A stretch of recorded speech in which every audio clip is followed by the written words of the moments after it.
ধন্যবাদ জানাচ্ছি। আজকের এই শিল্পী সমাবেশে রংপুর বিভাগের বিভিন্ন জায়গা থেকে শিল্পীরা এখানে সমবেত হয়েছে। বিশেষ করে যারা রংপুর বেতারের গীতিকার, কবি, সুরকার, শিল্পী এবং বিভিন্ন সংস্কৃতি মনা ব্যক্তিত্ব যারা এখানে এসেছে, তারা তাদের বিভিন্ন দাবি দাওয়া আদায়ের জন্য এই সমাবেশের আয়োজন করেছে। এই সমাবেশ রংপুরের বুকে একটি অনন্য আয়োজন আমি মনে করি। যারা আয়োজক তাদেরকে ধন্যবাদ জানাই।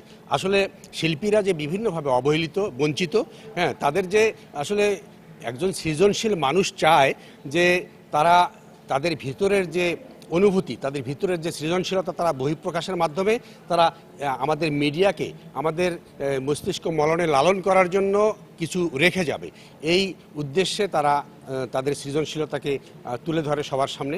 কিন্তু সেই অনুপাতে তারা তাদের পারিশ্রমিক পায় না। এটা পারিশ্রমিক বা সম্মানই যেটাই বলি না কেন, আসলে শিল্পীরা সাধারণত গরিব হয়ে থাকে।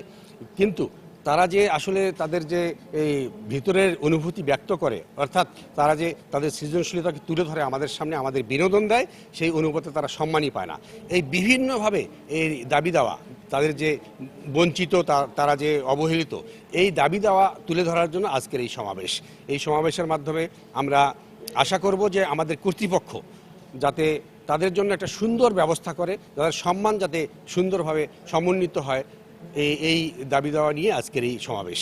তো আমি সমাবেশের আয়োজনকারীকে ধন্যবাদ জানাই এবং কর্তৃপক্ষের প্রতি আমি জোর দাবি জানাই যাতে তারা এই শিল্পীদের দাবি দেওয়াগুলো তারা প্রতিষ্ঠিত করে। সবাইকে ধন্যবাদ। আজকের এই শিল্পী সমাবেশ 2025 আমাদের মূল দাবি হচ্ছে বাংলাদেশ বেতারের আবার বলি